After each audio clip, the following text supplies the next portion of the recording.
कर देता हूँ स्टार्ट टुडे सेशन। तो ऑब्वियसली कई चीजें हम फेस कर रहे हैं। हमने इनफेक्ट वेबिनार का जो मैसेज डाला था उसमें भी क्लियरली मेंशन किया था।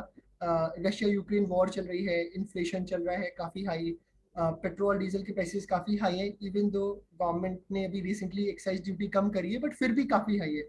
सो ये सब प्रॉब्लम्स के बीच में अब हमें क्या करना चाहिए as a investor? There is lot of questions in our mind कि ये जो चल रहा है इज इट नॉर्मल, या कुछ कुछ चीजें जो हैं वो it's not right, it's not in right direction.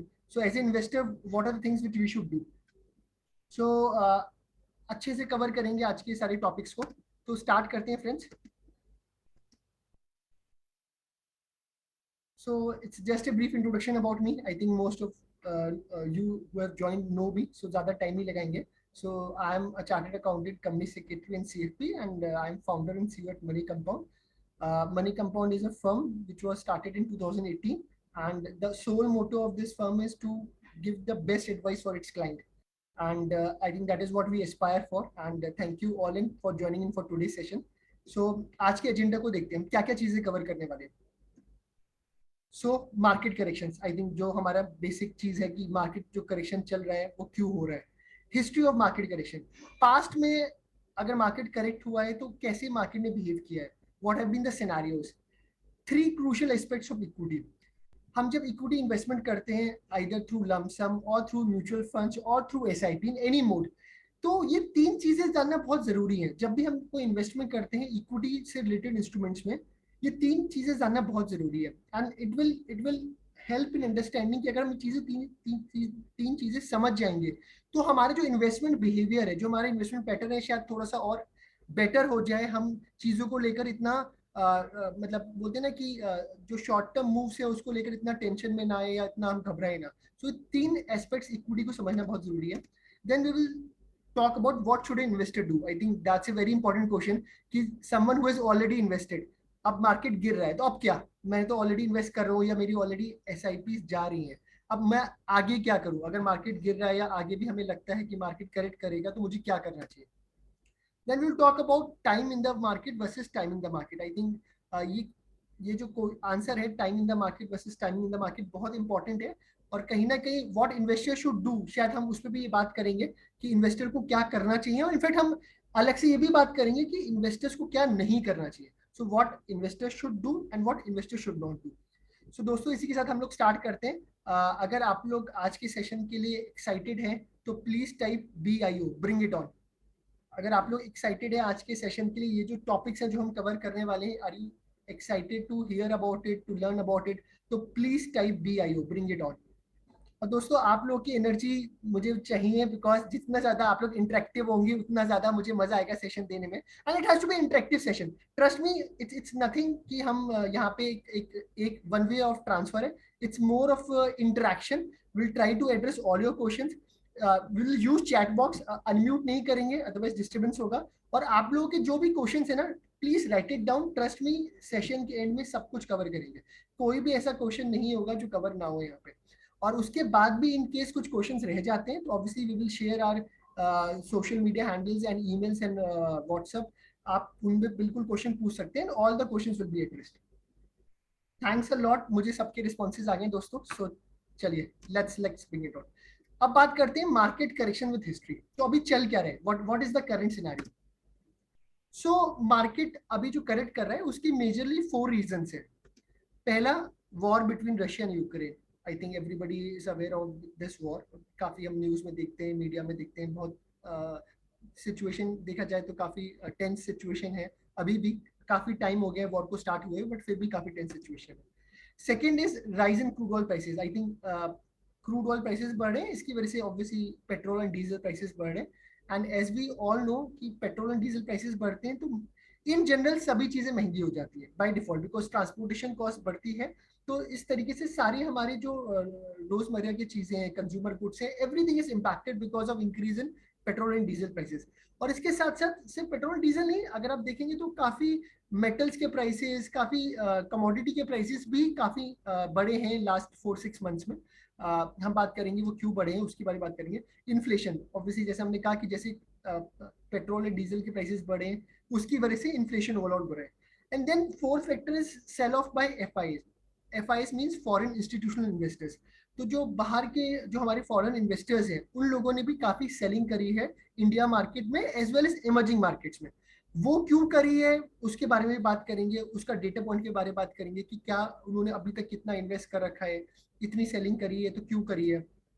So these are the major reason जो आज की तारीख में बात करते हैं कि अभी जो मार्केट करेक्शन हुआ है from top almost 15% market correct हुआ है। 18,600 का निफ्टी की बात करूं तो टॉप था, और अभी 15,700 के आसपास निफ्टी का बॉटम था हाल फिलहाल में, एंड अभी भी काफी नीचे की तरफ ही है। तो these are the major reason. अब हम एक एक को कवर करते हैं। सबसे पहले war, Russian Ukraine. So obviously situation is not good. I think बहुत सारी फोटोज एंड एवरीथिंग मीडिया में हम सबने देख रखा है। सो इस पे तो ज्यादा चर्चा की करने की बात नहीं है। और war as such it's not about economic implication दोस्तों। I think as a human life it's really sad thing. I think कोई भी वॉर से किसी को फायदा इवेंचुअली होता नहीं है, but for some strange reasons, for some power, from political reasons, war keep on happening some time और अदर। कुछ ना कुछ चलता रहता है, सो उसको तो अवॉइड नहीं कर सकते। अब वॉर की वजह से क्या इम्पैक्ट हुआ है उसको समझ लेते हैं। तो यूक्रेन का जो वॉर है, ज्यादा टाइम नहीं लगाएंगे, it's basically about NATO. It's about Ukraine wants to join NATO. वो यूएस को और यूएन को प्रेस कर रहा है कि मुझे नाटो को ज्वाइन करना है, and obviously Russia is very clear कि Ukraine should not join NATO.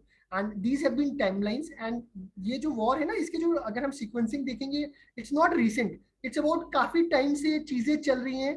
And it was in passive mode, but recently when Ukraine was pressing for NATO and ऐसा लग रहा था कि it will be getting under NATO, so that obviously makes Russia very clear कि this is not possible, and obviously उन्होंने clear warning दी थी, and उसके बाद they invade Ukraine. And war अभी तक चल रही है, वी ऑल नो। कब खत्म होगी I think no idea, but I think at some point of time in near future इसका कुछ मतलब it has to stop. Either Ukraine will be taken over by Russia, or maybe Ukraine just say कि they don't want NATO and everything comes to a halt. So that could be the two possibilities. Obviously ये दो चीजें दिख रही हैं। Otherwise third possibility ये भी हो सकती है कि बाकी UN nations और other developed nations try to, obviously they are trying to put lot of restrictions in Russia, but अभी कुछ ऐसा impact दिख नहीं रहा है, but हो सकता है आगे जाके कुछ बात चल जाए and things get settled down. So these have been the chronicle order. अब अगर देखा जाए तो रशिया यूक्रेन वॉर का ना इंडिया को कोई डायरेक्ट इम्पैक्ट नहीं है। आई थिंक हम सब इस बात से एग्री करते होंगे कि मैं चाहता हूँ आप लोग रिस्पॉन्स भी दें। क्या रशिया यूक्रेन वॉर की वजह से हम लोग की लाइफस्टाइल, हम अपनी बात करें डे टू डे लाइफस्टाइल की बात करूं, हमारी जो डे वर्क एक्टिविटीज है, हमारी फैमिली को लेकर जाना है कहीं, वेकेशंस है, क्या वो इम्पैक्ट हुई है रशिया यूक्रेन वॉर से? अगर इम्पैक्ट हुई, अगर आपको लगता है आपकी day to day life impact हुई है तो प्लीज टाइप यस। अगर आपको लगता है कि नहीं रशिया यूक्रेन वॉर से इनडायरेक्ट इम्पैक्ट हुआ है, मैं इनडायरेक्ट इम्पैक्ट की बात नहीं कर रहा हूँ, डायरेक्टली की बात करो, हाँ, तो आई थिंक नितिन जी का रिस्पॉन्स है नो। सो ऑब्वियसली जैसा हम सब जानते हैं कि डायरेक्ट इम्पैक्ट नहीं हुआ है, इनडायरेक्ट इम्पैक्ट डेफिनेटली हुआ है, वो अक्रॉस वर्ल्ड हुआ है। वो क्यों हुआ है उसको बारे में बात करेंगे। सो इनडायरेक्ट इम्पैक्ट क्यों हुआ है उसके बारे में बात करते हैं। सो इनडायरेक्ट इम्पैक्ट हुआ है बिकॉज ऑफ दिस, क्योंकि Russia and Ukraine has got lot of crude oil, natural gas and commodity, वो जो पूरे वर्ल्ड में सप्लाई करता है। अगर आप देखेंगे तो Russia accounts for 17% of national gas production of the world. It is a big number, इसलिए नेचुरल गैस प्राइसेस काफी हाई हो गए हैं जब ये वॉर स्टार्ट हुआ था। क्रूड ऑयल की बात करूं, Russia is a very good very big exporter beside Saudi Arabia and USA, तो टॉप 3 कंट्रीज में आता है। वीट की बात करूं तो Russian Ukraine 29% of the world wheat export जो है वो रशियन यूक्रेन मिलकर करते हैं। एंड इसलिए आपने देखा होगा इंडिया में भी गवर्नमेंट ने बैन लगाया है शुगर एक्सपोर्ट्स पे, वीट एक्सपोर्ट्स में, बिकॉज काफी जो प्राइसेस है हमारे एग्रीकल्चर प्राइस, जो कमोडिटीज है उन पे इम्पैक्ट पड़ा है। सनफ्लावर ऑयल की बात करूं तो Russian Ukraine is accounting for 75% of the exports. 75% दोस्तों, काफी बड़ा नंबर है। Same is with fertilisers. So ये जो वॉर है इसकी वजह से ऑब्वियसली सारी सप्लाई चेन डिस्टर्ब हुई है, इसकी वजह से economies are getting impacted. So India या बहुत सारी कंट्रीज डायरेक्टली इम्पैक्टेड नहीं है, but because of these reasons indirectly impacted है। अब same is with Ukraine. Ukraine अगर बात करूं तो एग्रीकल्चरली काफी चीजें एक्सपोर्ट करती है वर्ल्ड की, तो ज्यादा डिटेल में जाने की जरूरत नहीं, but just telling the basic numbers की मेज, बार्ले, वीट, इन सब की बात करें तो यूक्रेन काफी ज्यादा एक्सपोर्ट करता है, even metals. So metals, commodities, natural gas और एग्रीकल्चर प्रोडक्ट्स, ये 2 3 4 सेगमेंट्स हैं जो रशियन यूक्रेन काफी ज्यादा एक्सपोर्ट करते हैं across world. It is across world. So these are get it impacted. इनके प्राइसेस काफी हाई हो गए and because supply is getting disrupted, prices have shot up. And since prices have shot up, तो इसकी वजह से सारी चीजें महंगी हुई है. So that is the complete impact of economy, जो इनडायरेक्ट इम्पैक्ट की हम बात कर रहे थे. अच्छा, अब हम ये देखते हैं कि चलो ये जो वॉर हुआ है, क्या ये पहली बार हुआ है? नहीं, आई थिंक ऐसा नहीं हुआ है. पहले भी वॉर्स हुए हैं, नॉट नेसेसरी रशिया यूक्रेन की बात करूं, मैं अक्रॉस वर्ल्ड की बात करूं. इवन टेररिस्ट एक्टिविटीज की बात कर लेता हूं मैं. 2 कंट्री की वॉर जरूरी नहीं हुए, but there has been lot of big terrorist activities. तो उसका ट्रैक रिकॉर्ड देखते हैं क्या हुआ उस टाइम पे. जैसे मार्च 93 की बात करूं, Bombay bomb blast, obviously we all know, काफी बड़ा वो सेंसिटिव इशू था और बहुत ज्यादा इसमें प्रॉब्लम्स हुई थी. सेंसेक्स गिरा था 19%. उसके बाद obviously within 15 month Sensex recovered and it went up to 100%. US twin tower attack दोस्तों हम सब जानते हैं 2001 में जो हुआ था सितंबर 11 में. सेंसेक्स के अक्रॉस वर्ल्ड मार्केट्स गिरे थे, काफी पैनिक आया था जब अटैक हुआ था. उसके बाद with in 1.5 to 2 years, 27 months में पूरी रिकवरी हो गई. जैसे इंडियन मार्केट की बात करूं तो सेंसेक्स 120% बढ़ा था. इराक वॉर की बात करते हैं, 2002-2003 की बार है. उसमें भी 14% 15% सेंसेक्स गिरा था. बट नेक्स्ट 3 मंथ्स में दोस्तों, नेक्स्ट 3 मंथ्स में मार्केट रिकवर्ड. अगर मैं इंडिया की बात करूं, जो टेररिस्ट एक्टिविटीज से रिलेटेड इंडियन गवर्नमेंट का रिस्पॉन्स था, चाहे वो यूरी स्ट्राइक की बात करूं, सितंबर दिसंबर की पीरियड में हुआ था. सेंसेक्स गिरा था 11%, बट उसकी रिकवरी हो गई. उसके बाद फरवरी 19 में obviously we all know Balakot attack का बारे में, मार्केट गिरा था बट रिकवरी बहुत जल्दी हो गई. सो पॉइंट यही है कि दोस्तों, जैसे ये इंस्टेंसेस मैंने कुछ हाईलाइट करें, पास्ट में भी ऐसे इंस्टेंस हुए हैं. चाहे मैं 2 कंट्रीज की वॉर की बात करूं, इराक वॉर की बात करूं, या फिर मैं टेररिस्ट एक्टिविटीज की बात करूं. ऑब्वियसली मार्केट शॉर्ट टर्म में करेक्ट करता है बिकॉज एवरीबडी गेट स्केयर्ड कि यार ये अटैक्स हुए हैं तो पता नहीं आगे क्या होगा. But eventually when you give time, markets recover. आपको थोड़ा टाइम देना पड़ता है. It could be 3 month 6 month, it could be 1 to 2 years, it could be depending on कितना सीरियसली इंपैक्टेड हुआ है. But eventually market recovers. तो ये बहुत इंपॉर्टेंट पॉइंट है हमारा समझने के लिए कि ये जो वॉर है ये फर्स्ट टाइम नहीं हुई है, पहले भी बहुत वॉर हुई है. वर्ल्ड वॉर हुई है, world war 1, world war 2, but उस टाइम पे इंडियन स्टॉक मार्केट एग्जिस्ट नहीं कर रहा था. तो I am not try to quote it. अगर हम यूएस मार्केट की बात करें तो ऑब्वियसली वहां पे डेटा वो बताता है कि इवन वर्ल्ड वॉर के सिनेरियो में भी market have corrected a lot. काफी पेनफुल पीरियड था, बट इवेंचुअली मार्केट जब वॉर खत्म हुआ उसके 2 3 साल के अंदर मार्केट रिकवर्ड एंड उसके बाद काफी अच्छे से रिकवरी हुई है. सो ये बहुत इंपॉर्टेंट पॉइंट है कि वॉर अगर होता है, मार्केट्स इंपैक्ट होते हैं, but eventually it recovers. Nitin ji का पॉइंट है, fight still going on so recovery time line don't know. बिल्कुल सही कह रहे हैं नितिन जी. वॉर अभी भी चल रही है, इसलिए वो अनसर्टेनिटी अभी भी है. बट ऑब्जेक्टिव यहाँ पे यही है कि जब भी ये चीज रिजॉल्व होगी, मेरा मानना है चीज रिजॉल्व होगी. कितना टाइम लगेगा मुझे नहीं मालूम, 1 month 2 month 3 months, I have no idea. I think no one has an idea. But point is that अगर मैं एक लॉन्ग टर्म इन्वेस्टर हूँ तो ये फेस टफ फेस है. बट उसके बाद क्या हुआ है, अगर मैं पास्ट को जाके देखूं तो क्लैरिटी मिलती है कि अगर हम कुछ नहीं करेंगे और इन्वेस्टेड रहेंगे तो चीजें वापस ठीक हो जाती है. So that was the point. So यही पॉइंट है कि सेंसेक्स हैज फॉलन बट उसके बाद it has recovered. So it takes time, sometimes ज्यादा टाइम लग जाता है, कभी कम टाइम लगता है, बट इट हैज रिकवर्ड. अब बात करते हैं सेकंड फैक्टर की, increase in crude oil prices. तो जैसा कि हम सब जानते हैं कि लास्ट 1 ईयर में, अगर मैं क्रूड ऑयल प्राइसेस की बात करूं डॉलर टर्म्स में, वो $50 था आसपास मार्च 20 में. और अगर हम बात करें मार्च 21-22 की, मतलब 1 साल बाद, तो इट इज अराउंड $100. तो ऑलमोस्ट 100% राइज हुआ है क्रूड ऑयल प्राइसेस में, 100%. Obviously that's a very significant number. 2020 में उसके बाद मार्च में जब कोविड आया था तो क्रूड ऑयल प्राइसेस काफी करेक्ट भी हुए थे. एंड वहां से उसके बाद एक काफी सिग्निफिकेंट जंप है.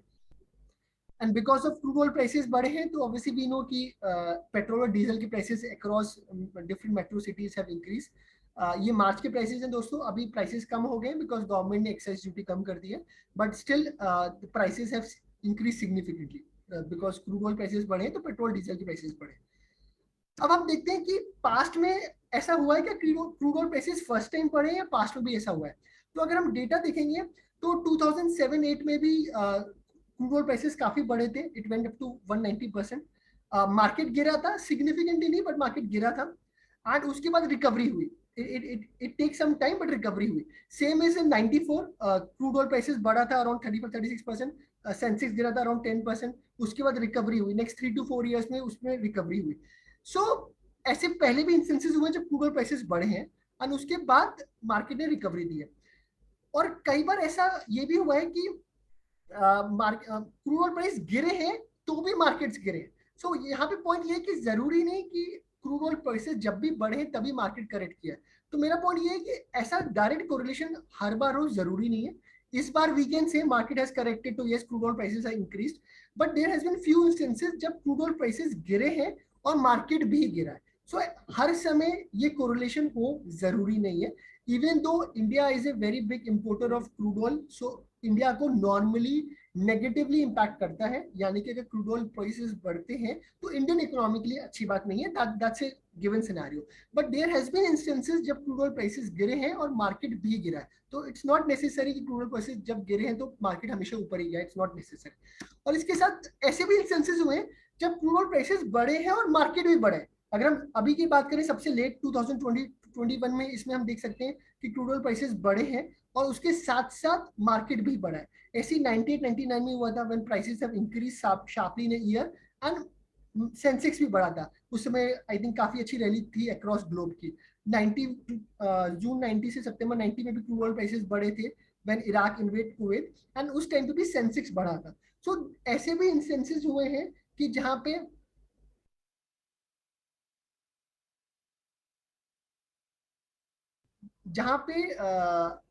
क्रूड ऑयल प्राइसेस बढ़े हैं और मार्केट भी बढ़ा है। सो जरूरी नहीं है कि हर बार क्रूड ऑयल प्राइसेस बढ़ने पे मार्केट गिरता ही है।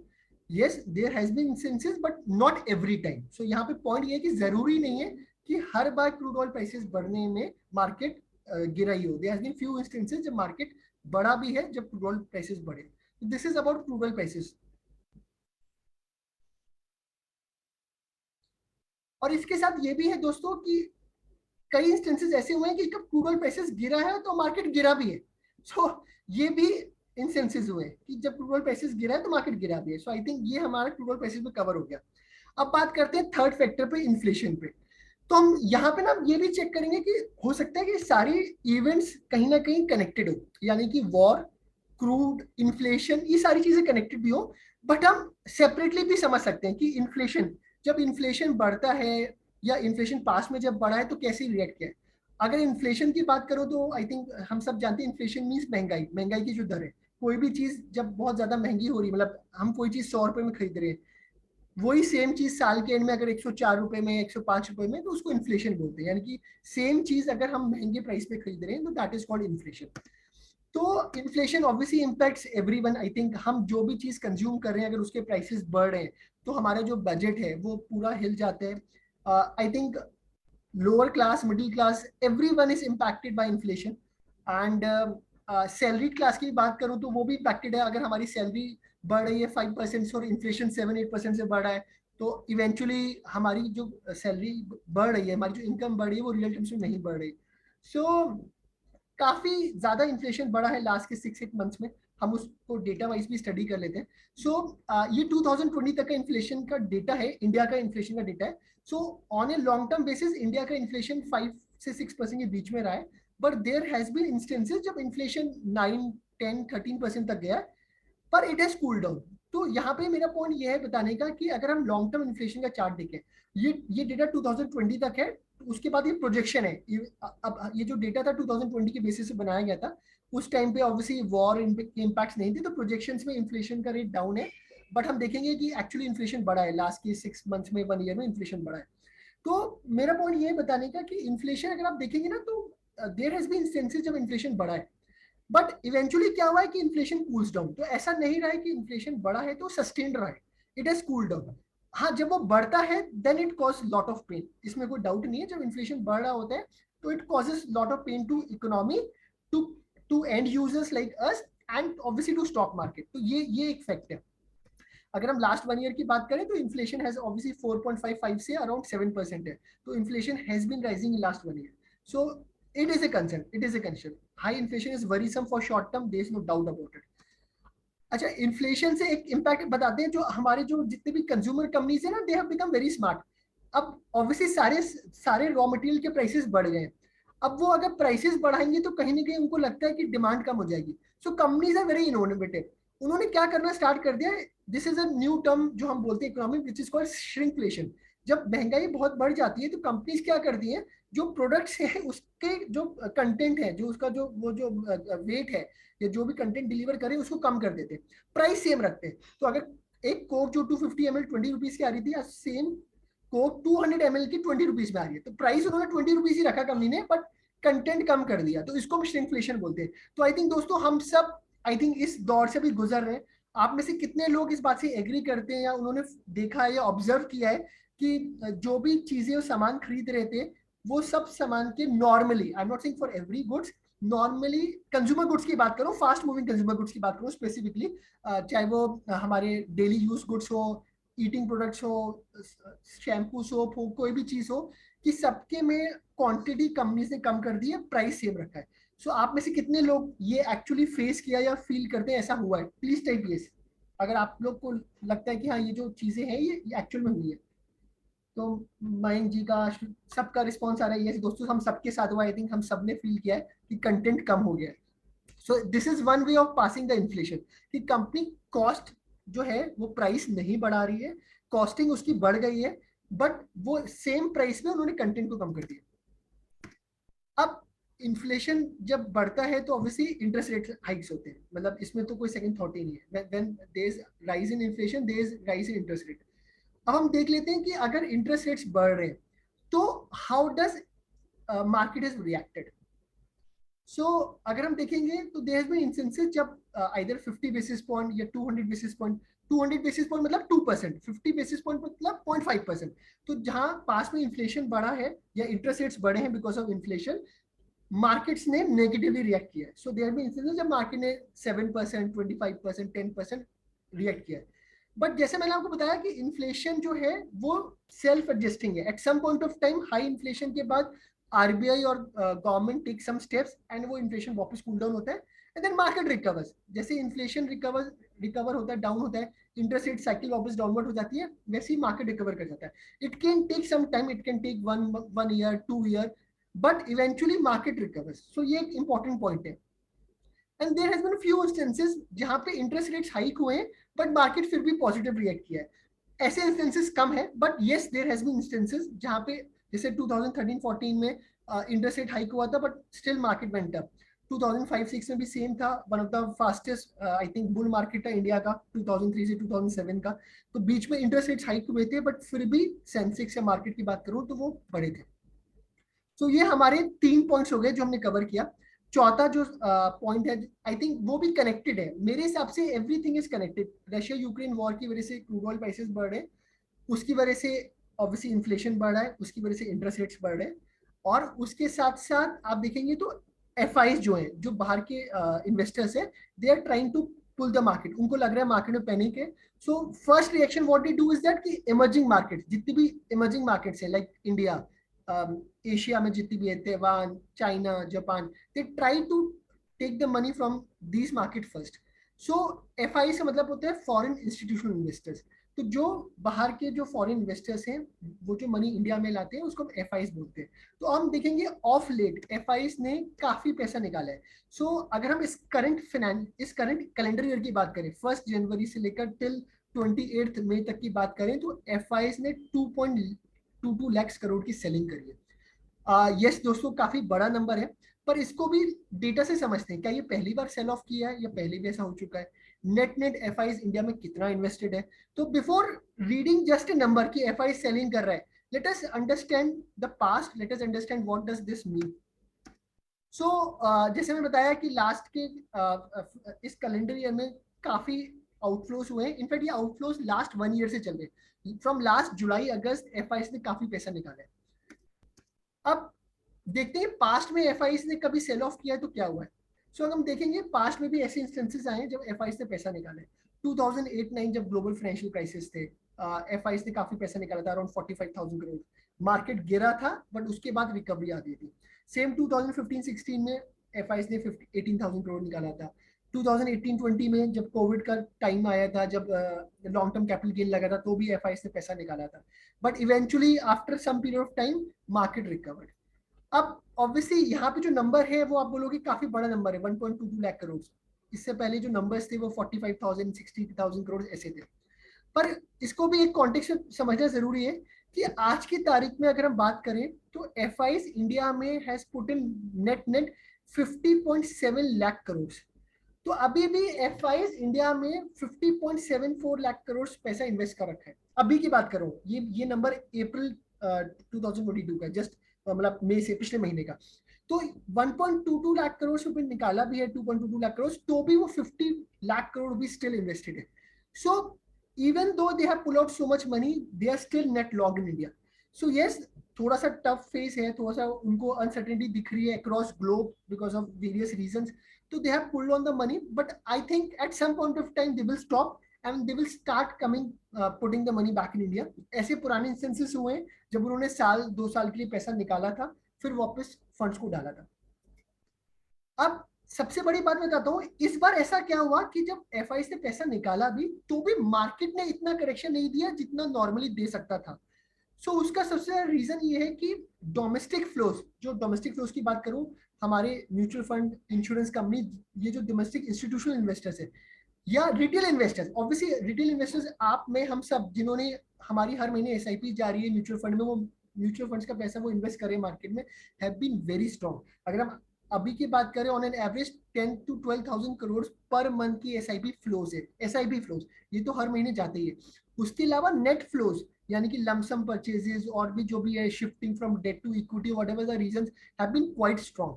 तो एफआईज पैसा निकाल भी रहे हैं, बट मार्केट उस हिसाब से करेक्शन नहीं कर रहा, बिकॉज एफ अपने एसआईपी फ्लोज और डोमेस्टिक फ्लोज काफी स्ट्रॉन्ग है। तो this have been acting as a very good question. आज से पहले 5 years 10 years पहले हम बात करें तो हमारे डोमेस्टिक फ्लोज इतने स्ट्रॉन्ग नहीं थे, रिटेल इन्वेस्टर्स का पैसा इतना ज्यादा नहीं जा रहा था।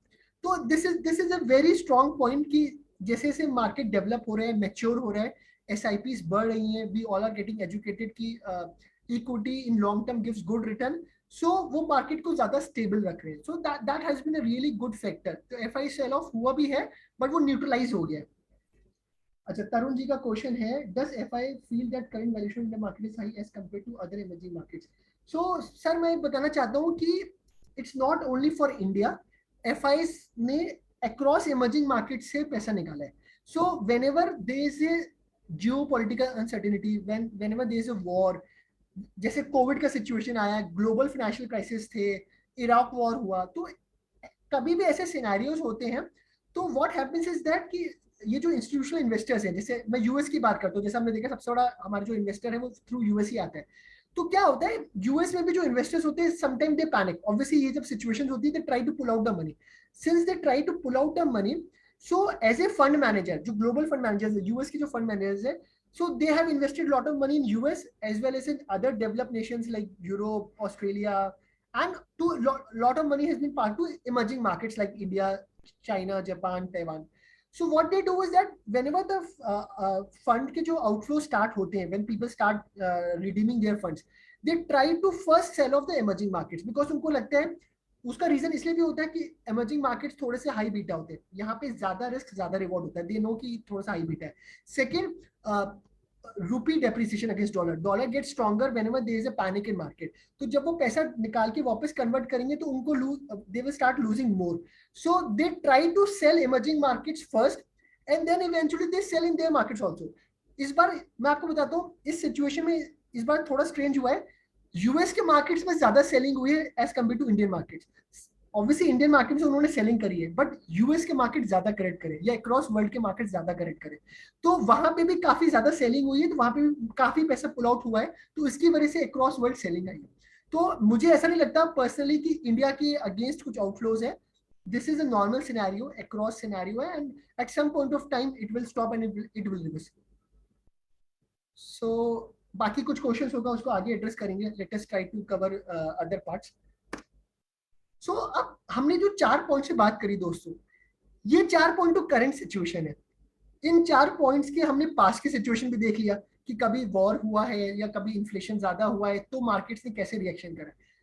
पॉइंट ये है कि मार्केट करेक्शन बहुत तरीके के रीजन से कर सकता है। It could be financial crisis, it could be dot com bubble अपना हुआ था, ग्रीस का डिफॉल्ट हुआ था, अर्जेंटीना का डिफॉल्ट हुआ था, इट कुड बी यूएस के इलेक्शंस की अनसर्टेनिटी की वजह से हो सकता है, फेड की जो कमेंट्री है उसकी वजह से हो सकता है, again it could be between two countries, कुछ जियोपॉलिटिकल टेंशन चल रहे हैं। सो कोरोना वायरस लेटेस्ट हमने देखा 2020 में मार्केट करेक्ट किया, जहां पे कोई पॉलिटिकल रीजन नहीं था, but because of a virus which has impacted across world, so पूरा मार्केट करेक्ट किया था। तो पॉइंट ये है कि रीजन कुछ भी हो सकता है, मतलब ये चार रीजन जो हमने डिटेल में बात करे वो तो करंट सिचुएशन है, आगे जाके हो सकता है कुछ एक्स वाई जेड नया रीजन हो। पॉइंट ये है कि मार्केट करेक्ट करता है, this is the nature of market. कभी 20%, 40%, 50%, देयर हैज बीन इंस्टेंसेस जब मार्केट 40 से 50% करेक्ट किया था। 2020 कोविड की बात करूं, one of the fastest decline था मार्केट का, ऑलमोस्ट 40% डिक्लाइन किया था 25 डेज में, which is one of the fastest fall. अभी तक मार्केट हिस्ट्री में इतना इतना स्टीप फॉल नहीं आया था। बट इवेंचुअली क्या हुआ, ये सारे करेक्शंस के बाद हुआ क्या, आज हम कहाँ खड़े हुए हैं, ये सब पॉइंट्स की बात करूं, सेंसेक्स की वैल्यूज हैं 2001 में 3000 4000 था, 2006 में 12000 था, today we are talking about 53 54,000, it went to 62,000। तो मेरा जो पॉइंट है कि ये जो करेक्शंस हैं जो पास्ट में हुए हैं, रीजन कुछ भी हो सकता है, फ्यूचर में भी करेक्शंस हो सकते हैं, बिल्कुल होंगे, रीजन कुछ और हो सकते हैं, जरूरी नहीं ये सेम रीजन हो सकता है सेम रीजन हो सकता है नया रीजन हो, बट इवेंचुअली ये correction is part of the equity. तो अब हमारा जो नेक्स्ट फेज है ना दोस्तों, वो अब हमने बात कर ली मार्केट करेक्शंस के बारे में कि करेक्शन क्यों होते हैं, उनकी हिस्ट्री क्या है और क्या रीजंस थे। अब हम बात करते हैं कि अभी करेक्शन हो गया तो हमें क्या करना चाहिए। तो उसके लिए पहले जो तीन क्रूशियल एस्पेक्ट्स है इक्विटी के, हमें वो समझना बहुत जरूरी है। जब तक हम इसको समझेंगे नहीं और अपने बोलते ना कि अपने दिमाग में अपने जहन में बिठाएंगे नहीं, तब तक हम ये जो शॉर्ट टर्म वॉलिटिलिटी है इससे पैनिक करेंगे। तो बिफोर इन्वेस्टिंग इन इक्विटी ये तीन बातें हमें बोलते हैं ना, बिल्कुल हमें हमारे दिलो दिमाग में बिठा देनी चाहिए। वो तीन बातें कौन सी है वो समझते हैं। पहला, patience. I think equity market हो या लाइफ हो, patience is one of the biggest virtue. हमें पेशेंस देना है, पेशेंस रखना चाहिए, बहुत जरूरी है। पेशेंस क्यों रखना चाहिए, मतलब why should we keep patience. Patience इसलिए रखना चाहिए कि कंपाउंडिंग टेक्स टाइम। आप जो भी चीज कर रहे हो, आप अपनी नॉलेज को बढ़ाना चाहते हो तो इट टेक्स टाइम। आप अपने बिजनेस को स्टार्ट कर रहे हो, ग्रो करना चाहते हो, it takes time. Nothing happens in a single day, single month और सिंगल ईयर। आपको टाइम देना पड़ेगा, आप एफर्ट करोगे उसके बाद आपको बेनिफिट दिखेगा। It's in every aspect of life and same is with wealth creation. आपको टाइम देना पड़ेगा। एक छोटा सा एग्जांपल दे रहा हूँ दोस्तों, पेशेंस को लेकर या कंपाउंडिंग को लेकर। एक 10,000 की एसआईपी अगर हम करते हैं और हम 12% का रिटर्न अज्यूम करते हैं, which is very much achievable. अगर हम 5 साल इन्वेस्ट करते हैं 10,000 पर मंथ की एसआईपी पे, तो हम 6 लाख रुपए इन्वेस्ट कर रहे हैं। उस 6 लाख की जो वैल्यू है वो 5 साल के बाद 8 लाख रुपीज की होगी, यानी कि 2 लाख रुपीज का प्रॉफिट होगा। अब आप देखिए, अगर हम 5 साल की जगह 10 ईयर इन्वेस्ट करते हैं, तो ऑब्वियसली 6 लाख की जगह 12 लाख हमने इन्वेस्ट किया। 12 लाख का जो इन्वेस्टमेंट किया उसका जो रिटर्न है वो 22 लाख है, यानी कि 8, हमने इन्वेस्टमेंट डबल किया 6 से 12, बट जो रिटर्न है वो 8 से 16 नहीं हुआ, वो 22 हुआ। क्यों हुआ? Because of compounding. क्योंकि जो मेरे रिटर्न है उस रिटर्न पे भी रिटर्न मैंने अर्न किया। This a profit of 10 lakh rupees, यानी कि मैंने इन्वेस्टमेंट डबल की बट मेरा प्रॉफिट 5 टाइम्स बढ़ गया। So that is what we say, compounding takes time. तो आपको पेशेंस देना, पेशेंस रखना पड़ेगा, आपको टाइम देना पड़ेगा। सेम चीज अगर हम 25 ईयर्स की बात करें, यानी कि अगर मैं अपना टाइम 5 गुना बढ़ाऊं, इन्वेस्टमेंट 5 गुना बढ़ाऊं, बट मेरा जो रिटर्न्स है it will be more than 25 times. So आपको टाइम देना पड़ेगा। If you give time, your wealth will created, मतलब काफी अच्छे से वेल्थ क्रिएट होगी। सो कंपाउंडिंग टेक टाइम्स, हमें पेशेंस रखने की जरूरत है। सेकेंड सबसे इंपॉर्टेंट बात, आई थिंक हम में से सब लोग सबसे ज्यादा कंफ्यूज होते हैं, equity returns are never linear. हमें ये बात समझना बहुत जरूरी है। जब हम 12% कंपाउंडेड रिटर्न की बात करी, मैंने आपको एग्जांपल दिखाया, मैं आपको प्रूव भी करूंगा कि हिस्टोरिकली म्यूचुअल फंड्स ने या स्टॉक मार्केट ने कितना रिटर्न दिया। I will prove it with data. पर उसके साथ साथ ये बात समझना बहुत ज्यादा जरूरी है कि मार्केट के रिटर्न लीनियर नहीं है। यहाँ पे एक स्ट्रेट लाइन नहीं होती, ये एफडी नहीं है कि अगर 5% या 6% आप एफडी करोगे तो एवरी ईयर 6% आएगा, नहीं। यहाँ पे प्लस भी हो सकता है, माइनस भी हो सकता है, पर जैसे हम लॉन्ग टर्म करते हैं तो रिटर्न हमारे अच्छे आते हैं। तो आपको टाइम देना पड़ेगा। अब मैं आपको एक एग्जांपल देता हूँ, ये हमने पहले भी बात करी थी। अगर किसी ने 2015 में एसआईपी स्टार्ट करी 10,000 रुपीज से, और उसने अगले 5 साल, यानी कि उसने, अगर हम पहला पॉइंट की बात करूं कि उसने टाइम रखा, उसने पेशेंस रखा और 5 साल इन्वेस्ट किया, तो क्या हुआ? 5 साल में 6 लाख रुपीज इन्वेस्ट किए, ऑब्वियसली 10,000 पर मंथ से मेरी इन्वेस्टमेंट जो वैल्यू है 6 लाख हुई। 2020 में जब ऑब्वियसली कोरोना की बात कर रहा हूँ, जब मार्केट क्रैश किया था, वो 6 लाख की वैल्यू 5 लाख थी। यानी कि हम में से, हमारे जो भी फ्रेंड्स हैं या हम में से जो लोग इन्वेस्ट किया था 5 साल, 5 साल के बाद रिटर्न पर -14, -10, -3%। मैं एग्जाम्पल के लिए, यहाँ पे कोई हम फंड्स की बात नहीं करें, इट्स जस्ट फॉर एग्जाम्पल, मैंने कुछ 3-4 फंड्स के नाम लिए। तो आपको लगेगा कि यार मैंने 5 साल इन्वेस्ट किया, ये तो कोई फायदा ही नहीं है, इससे अच्छा तो मैं एफडी करता, कम से कम 5-6% रिटर्न तो आते, मेरे 6 लाख रुपए कम से कम 8-8.5 लाख तो 9 लाख रुपए तो हो जाते। सो मैं क्यों म्यूचुअल फंड कर रहा हूँ? This is not a good thing. Mutual fund सब बेकार है, म्यूचुअल फंड सही नहीं है, ये सारा एडवर्टीजमेंट है। पर दोस्तों, बिकॉज मार्केट में पैनिक था उस टाइम पे, रिटर्न नेगेटिव दिख रहे थे, यही चीज को अगर आप, मैं कह रहा हूँ अगले 15 महीने और वेट करते, सिर्फ 15 महीने और वेट करते, तो वो जो वैल्यू था, हम 10,000 की सिर्फ कंटिन्यू करते हैं, यानी कि और टाइम, तो वो 6 लाख की जगह 7.5 लाख हो जाते हैं, हम 15 महीने और इन्वेस्ट करते हैं, उस 7.5 लाख की वैल्यू 11 लाख होती। अब यहाँ पे ना XIR की बात करो, क्योंकि 7.5 लाख रुपए हमने डे वन पे नहीं डाले, हमने तो 10,000 स्टार्ट किया था। आज वो 10,000 रुपए डालते हुए टोटल इन्वेस्टमेंट 7.5 लाख है, उसकी वैल्यू 11.5 लाख के आसपास होती है डिफरेंट म्यूचुअल फंड्स में। एक मैं एग्जाम्पल दे रहा हूँ, ये जो रिटर्न है, अगर मैं XIR की बात करूँ तो 52% आते हैं दोस्तों, 52%। जस्ट आप देखोगे कि आपका ये जो रिटर्न है वो डबल हो गए, 7.5 लाख इन्वेस्ट किए थे, उसके रिटर्न अभी 11 लाख रुपीज हुए, जस्ट 15 मंथ्स मैंने और पेशेंस रखा तो। सो पॉइंट ये है कि इक्विटी के रिटर्न लीनियर नहीं है, अब कब ये नीचे जाएंगे कब ऊपर जाएंगे शॉर्ट टर्म में, वो किसी को पता नहीं है।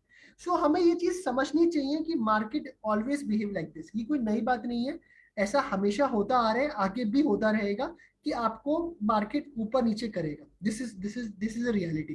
तो जितना जल्दी हम चीज को एक्सेप्ट करेंगे, उतना ज्यादा हम पीसफुली इन्वेस्टेड रहेंगे और अच्छे रिटर्न कमा पाएंगे। तीसरा, equity investments are for long term. ये बहुत इंपॉर्टेंट बात है दोस्तों। हम अगर क्रिकेट को फॉलो करते हो, समझते हैं, तो ये समझ लीजिए equity is like a test match, it is not T20।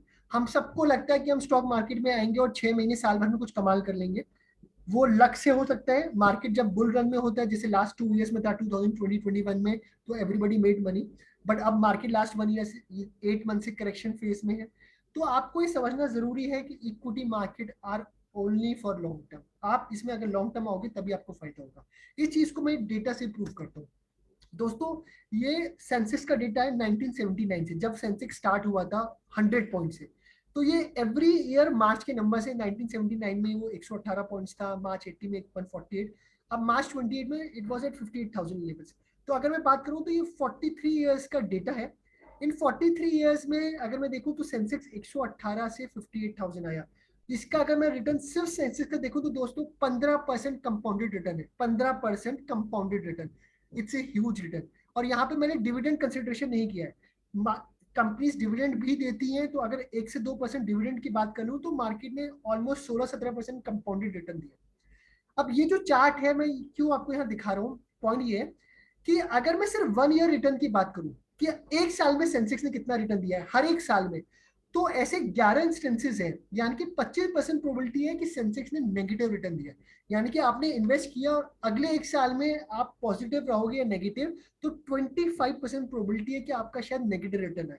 ऐसा पास का डेटा बोल रहे हैं।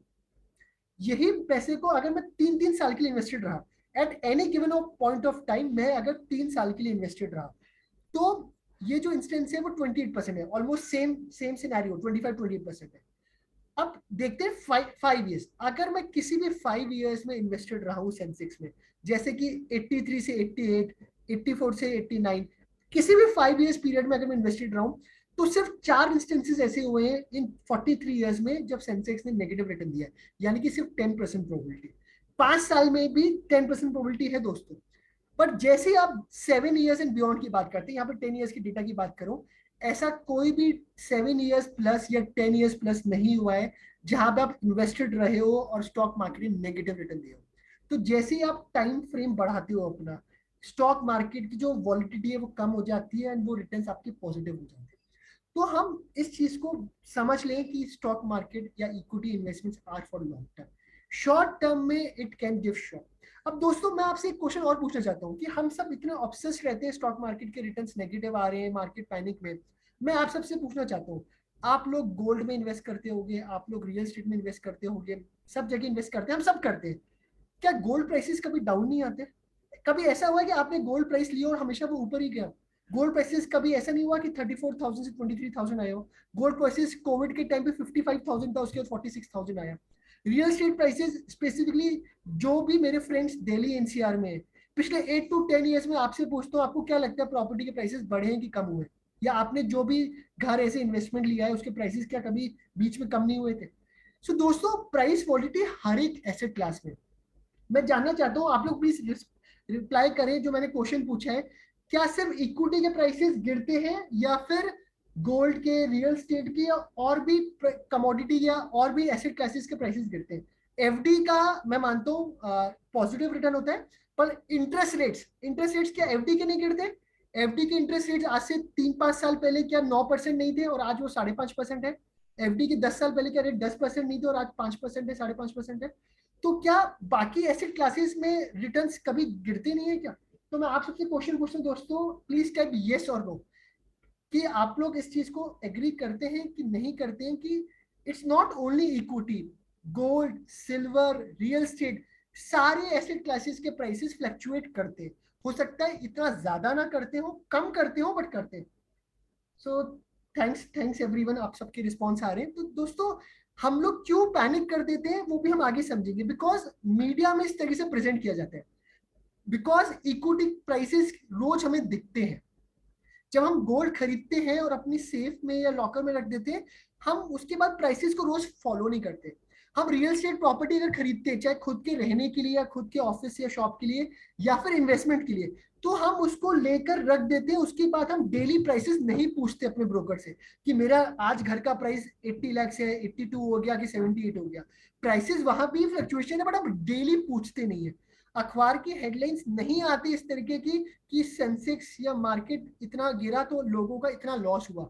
अगर ये डेटा गोल्ड पे लगाया जाए, अगर गोल्ड 10% करेक्ट करता है, तो आप इस बात को एग्री कर दें कि इंडिया में इतना ज्यादा वैल्यू का गोल्ड रखा गया है। अगर गोल्ड 10% करेक्ट करेगा तो इंडिया में, अगर वैल्यूएशन बात करूं, तो लाखों करोड़ का वैल्यूएशन कम हो जाएगा लोगों का।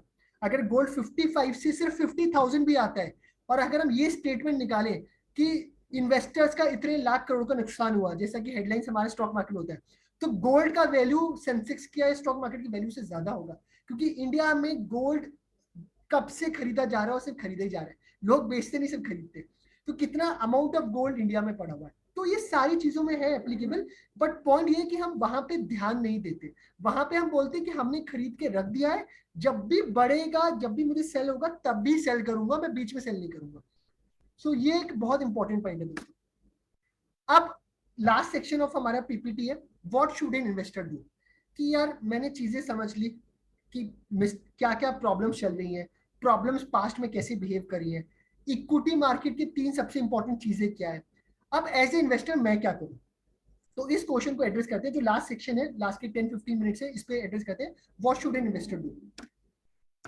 अब सबसे पहले देखा जाए तो हम सब, देखा जाए तो बहुत सिंपल है, हम सब कहते भी हैं और करना भी चाहिए, बाय लो सेल हाई।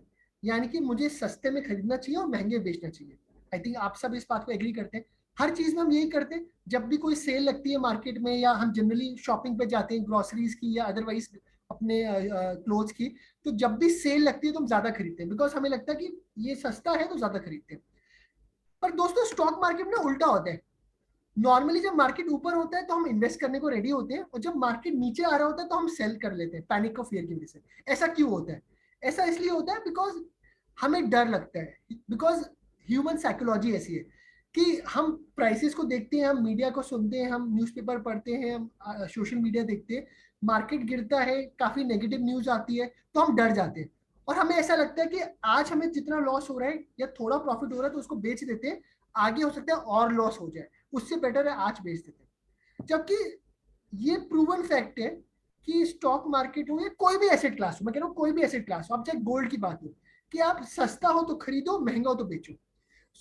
ये हमें एज ए इन्वेस्टर करना चाहिए, बट हम करते शायद उल्टा है, हम करते शायद उल्टा है।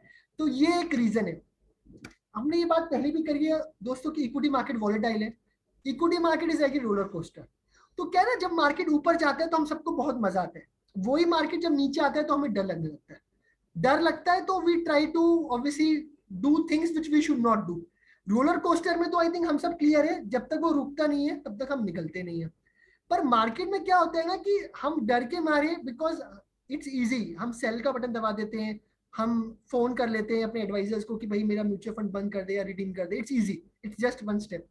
हमें फिजिकली हर्ट नहीं होता, वो फिजिकल हर्ट नहीं होता, बट हम साइकोलॉजिकली या मेंटली हर्ट होते हैं, इसके लिए हम डर के मारे वो डिसीजन ले लेते हैं।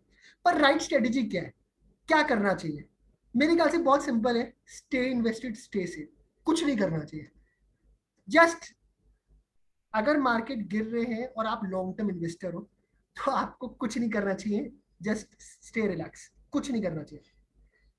इसके वजह अगर आप कुछ एक्शन लेना चाहते हो, आप बोलते हो कि नहीं मुझे लगता है मार्केट गिर रहा है और आगे और गिरेगा, so let me exit and let me reenter when the markets go down. तो let us understand this point कि क्या मार्केट को टाइमिंग करना सही है, क्या ऐसे करने से वेल्थ क्रिएट होती है, या फिर हम ये जो स्टेप करते हैं मार्केट से एंट्री एग्जिट का वो ठीक नहीं है हमारे लिए, उसको डेटा से समझते हैं दोस्तों।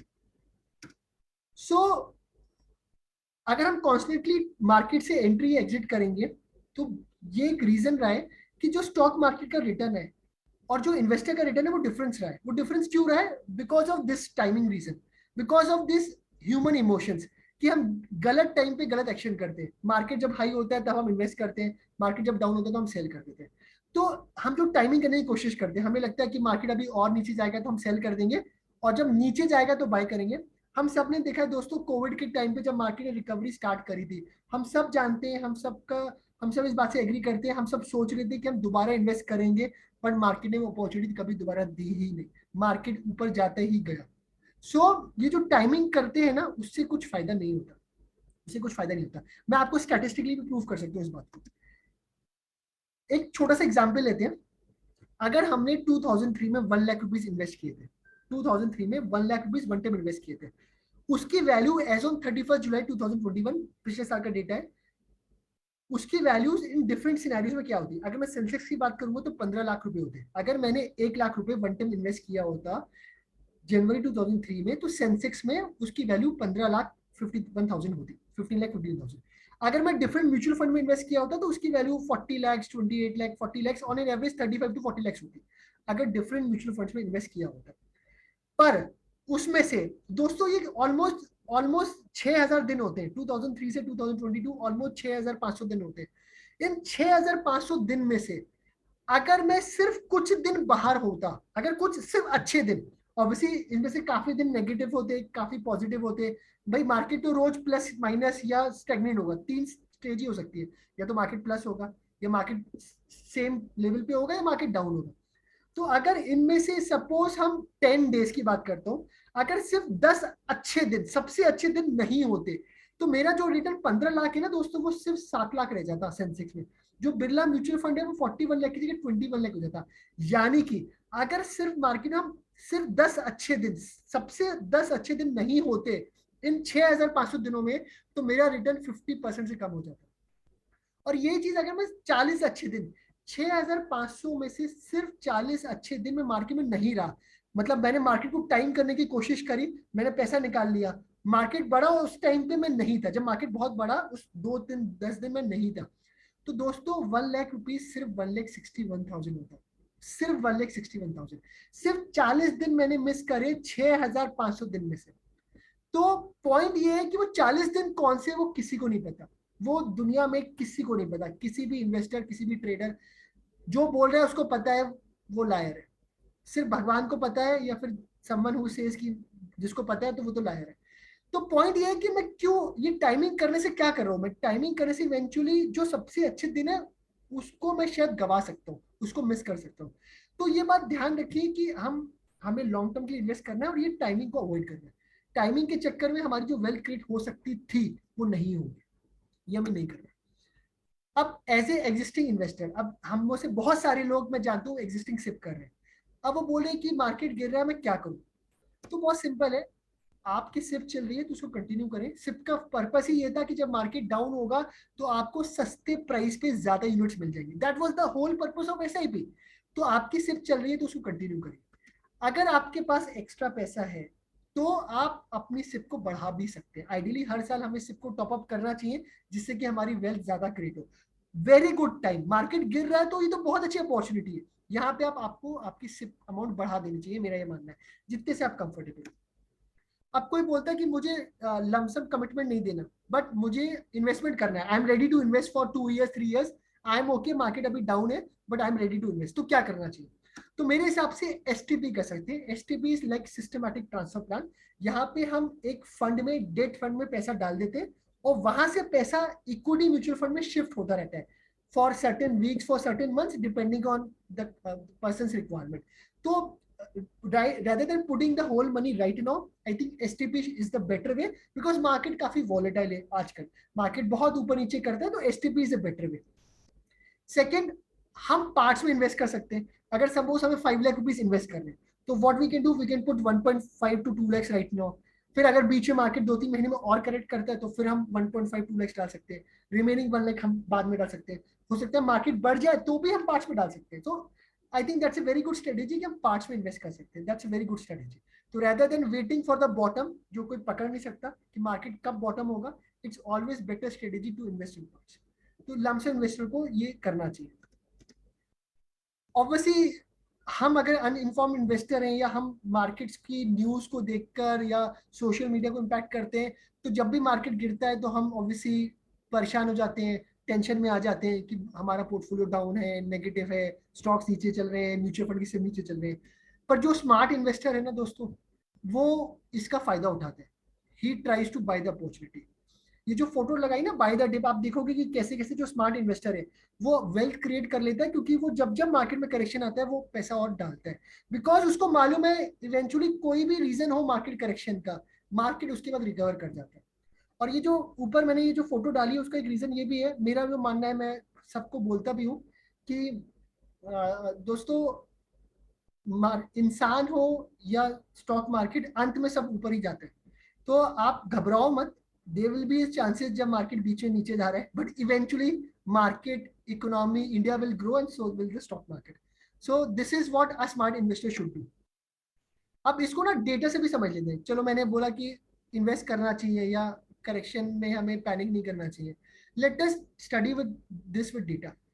अब मैं यहाँ पे बात करूँ नए इन्वेस्टर्स की जिन्होंने एसआईपी लास्ट 1 ईयर से स्टार्ट करी है। तो ये एग्जाम्पल है 2008 का, जब ग्लोबल फाइनेंशियल क्राइसिस आए थे। तो जो भी इन्वेस्टर्स थे जिन्होंने एसआईपी स्टार्ट करी थी 2007 में, 2008 में, जनवरी 8 में जब मार्केट का टॉप था, एक साल बाद उनकी SIP returns were like -40, -45, -50 across बहुत सारे म्यूचुअल फंड्स में। 40 से 50% माइनस रिटर्न थे उनके सिप के नेक्स्ट 1 ईयर में। पर उसके बाद क्या हुआ, उन्होंने एसआईपी कंटिन्यू रखी 2 साल, 3 साल। तो आप जैसे देखेंगे जैसे 2-3 साल उन्होंने कंटिन्यू किया, सारी की सारी एसआईपी पॉजिटिव रिटर्न्स में आ गई। ये 26% कंपाउंडेड रिटर्न है दोस्तों, कंपाउंडेड रिटर्न है। यानी कि 2008 से मार्केट नीचे गया, उन्होंने एसआईपी कंटिन्यू रखी, उसके अगले 2-3 साल में उनको 26, 25, 30% रिटर्न है। और वो रिटर्न अगले 10 साल, मतलब आप इसको आज भी कंटिन्यू करोगे तो भी सेम डेटा है। अगर उन्होंने कंटिन्यू रखा है तो they have got returns of 17, 18, 20%। And that returns are really wonderful. इतने लंबे समय में इतना कंपाउंडेड रिटर्न मिलना बहुत अच्छी बात है। So this is what. अब यही एग्जांपल हम लेते हैं कि जिसने 5 इयर्स पे एसआईपी करी, 2008 में स्टार्ट किया जब मार्केट करेक्शन था, जब मार्केट ऑलमोस्ट बॉटम के आसपास था, 5,000 पर मंथ से एसआईपी करी। अगर उसने 5 साल एसआईपी करी तो उसे 3 लाख रुपए इन्वेस्ट किए और उस 3 लाख की वैल्यू 3,77,000 हुई या 3,80,000। डिफरेंट फंड्स की वैल्यू डिफरेंट है। मोटा मोटा 5-6-8% रिटर्न आई सिर्फ। यानी कि अगले 5 साल में जो रिटर्न थे वो 5-7-8% थे, ऑन एन एवरेज 7% थे। शायद बहुत ज्यादा रिटर्न नहीं है, एफडी की रिटर्न भी 6-7% है उस टाइम पे। तो पॉइंट यही लगा होगा कि यार 5 साल मैंने एसआईपी करा तो क्यों करा। पर अगर वो एसआईपी वो आज भी कंटिन्यू करते, यानी कि लास्ट ईयर 2021 तक, मैंने जो डेटा है वो जुलाई 21 तक लिया है, सेम एसआईपी की रिटर्न्स उन्होंने 7 लाख रुपीज इन्वेस्ट किए होते, 7,75,000, उसकी वैल्यू आज 21 लाख, 35 लाख, 30 लाख, यानी कि मोटा मोटा 14-15% कैगर रिटर्न है, 14-15% कंपाउंडेड रिटर्न है। कंपाउंडेड वर्ड बहुत इंपॉर्टेंट दोस्तों, मैं बार बार इसको फेस कर रहा हूँ, compounded is very important. This 14 to 16% compounded return. तो आप अगर कंटिन्यू करोगे तो आपको अच्छे रिटर्न्स आएंगे। बीच में ऐसा टाइम आएगा जब आपको रिटर्न्स देख के लगेगा कि काश मैं ये कर देता, मैं काश गोल्ड ले लेता, काश मैं प्रॉपर्टी ले लेता तो बेटर रहता। There will be time, but eventually if you continue you will get good returns. अब ये डेटा है 10 ईयर्स, 15 ईयर्स, 20 ईयर्स का, सारी स्कीम्स का। तो पॉइंट यहाँ पे दोस्तों यही है कि ऑन एन एवरेज अगर मैं लॉन्ग टर्म की बात करूं, सारे म्यूचुअल फंड्स को स्कीम मिला के, जो म्यूचुअल फंड्स 20 ईयर्स से, जो 40 से, जो 15 ईयर्स से, जो 10 ईयर्स से, 80 स्कीम्स ऐसी हैं जो 10 साल से, 47 स्कीम्स ऐसी है जो 15 साल से, 22 स्कीम्स ऐसी जो 20 साल से। तो उनके रिटर्न ऑन एन एवरेज 16, 18, 20% है ऑन एन एवरेज। और लोएस्ट जो रिटर्न्स है, यहाँ पे सबसे इंपॉर्टेंट बात है लोएस्ट रिटर्न्स की। Minimum returns in 10, 15, 20 years have been 11 to 12%। यानी कि सबसे कम रिटर्न भी अगर आए हैं तो वो 11% है, कि सबसे खराब स्कीम भी है। सबसे खराब स्कीम भी है 10 ईयर पीरियड में 11% है, which is way ahead then obviously many other investment asset class. Highest return की बात करूं तो चलो हाईएस्ट तो बहुत ज्यादा है, मैं उसकी बात नहीं करता हूँ। मैं एवरेज की बात करूंगा तो 14 से 15% है। और हमने देखा भी था कि सेंसेक्स का एवरेज रिटर्न भी 15% है। तो समहाउ वो रिटर्न्स को यहाँ पे वो कंफर्मेशन भी दे रहा है कि लॉन्ग टर्म में मार्केट्स रिटर्न 15, 16, 17% के आसपास रहते हैं। हम कंजर्वेटिव भी लेना 12% तो भी वो काफी अच्छा नंबर होता है। अब इन्वेस्टर्स को क्या नहीं करना चाहिए, अब ये जो सिचुएशन है, जो पैनिक की सिचुएशन है, उसमें हमें क्या नहीं करना चाहिए। हमें हेडलाइन के बेसिस पे इन्वेस्टिंग नहीं करना चाहिए। हेडलाइन मतलब हम जो न्यूज़पेपर पढ़ते हैं, हम जो सोशल मीडिया देखते हैं कि वहां पे हेडलाइन आ रही है कि मार्केट में वॉर है, पैनिक है, तो हम उसकी वजह से हम सेल कर रहे हैं। या मार्केट में जब यूफोरिया है, जब एवरीथिंग इज गोइंग अप, तो हम हेडलाइन पढ़ के कि अरे मार्केट बहुत अच्छा है, आगे भी अच्छा जाएगा, तो हेडलाइन के बेसिस पे हमें इन्वेस्टिंग नहीं करनी चाहिए। चेंजिंग लेन फ्रीक्वेंटली, ये हमें नहीं करना चाहिए कि आज हम इस एसेट क्लास में इन्वेस्टेड हैं, फिर हम दूसरे में हैं।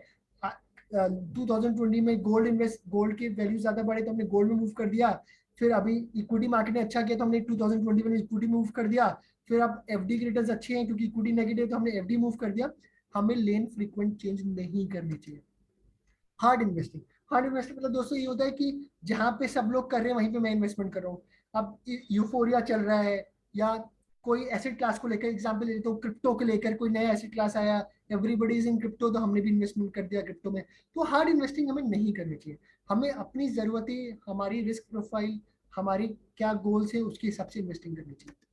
मार्केट टाइमिंग हमने बहुत डिटेल में बात करी कि time spend in market is more important than timing the market. Market timing नहीं कर सकता। प्रेसिंग द पैनिक बटन, हमने देखा कि जब भी मार्केट करेक्ट करता है उस टाइम पे अगर पैनिक की वजह से हमने सेलिंग कर दिया तो शॉर्ट लॉस है। पर अगर हमने पेशेंस रखा और बने रहे तो इवेंचुअली मार्केट रिकवर। तो ये 5 चीजें हैं जो मुझे लगता है इन्वेस्टर को नहीं करनी चाहिए, specially when there is negative news, when market corrected. जब आपको लग रहा है कि कुछ प्रॉब्लम्स हैं तो ये 5 चीजें नहीं करनी चाहिए। अब बात करते हैं दोस्तों कि सेम चीज अगर हम बात करें जो स्टॉक मार्केट में एप्लीकेबल है वो हमारी लाइफ में भी है। सो भगवत गीता में भी कृष्ण भगवान ने अर्जुन को बहुत क्लियरली कहा है, you have the right to work only but never to its fruit. यानी कि सिर्फ अपने कर्म में फोकस करो, फल की चिंता मत करो। बहुत ही इंपॉर्टेंट लेसन है हम सबके लिए, हर एस्पेक्ट्स ऑफ लाइफ के लिए। It's not about investing, it's about our career, it's about our personal life, it's all about our professional life और बिजनेस।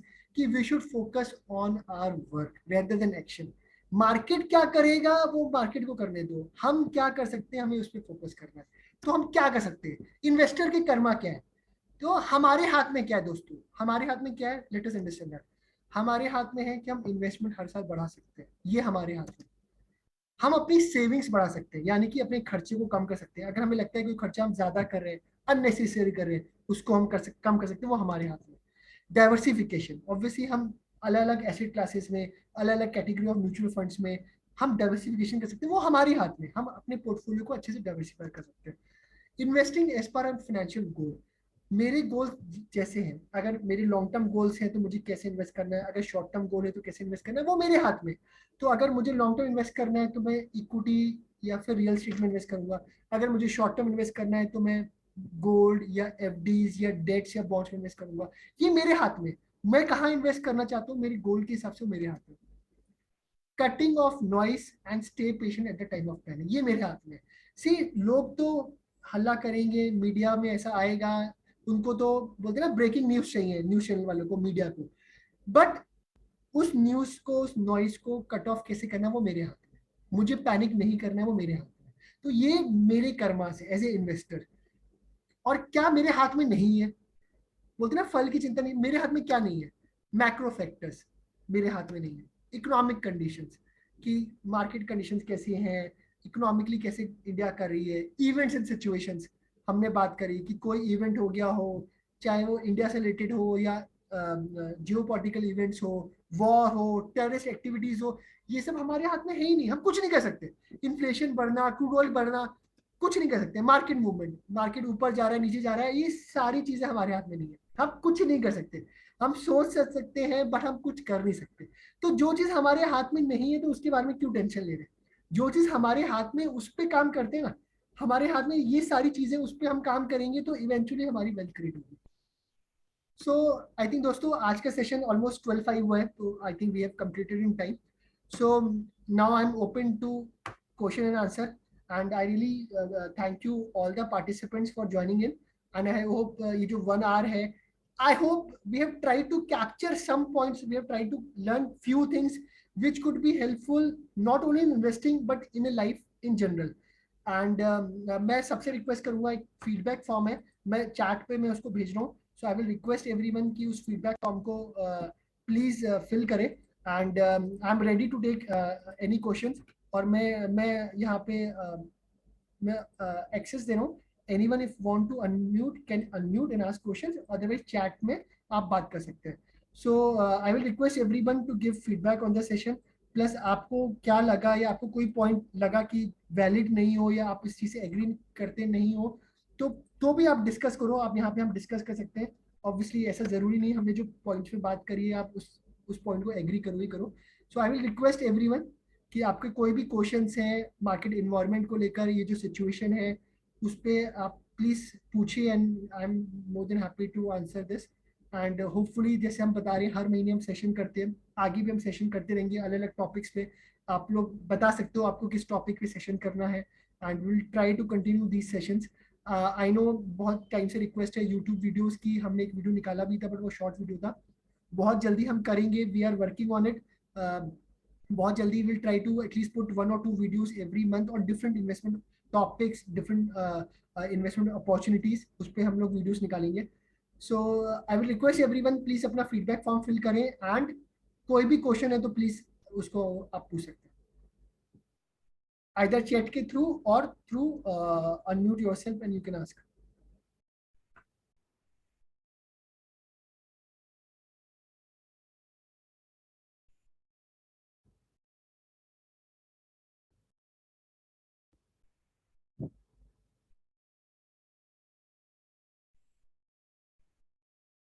कोई क्वेश्चन नहीं है, that's really wonderful। तो मतलब या तो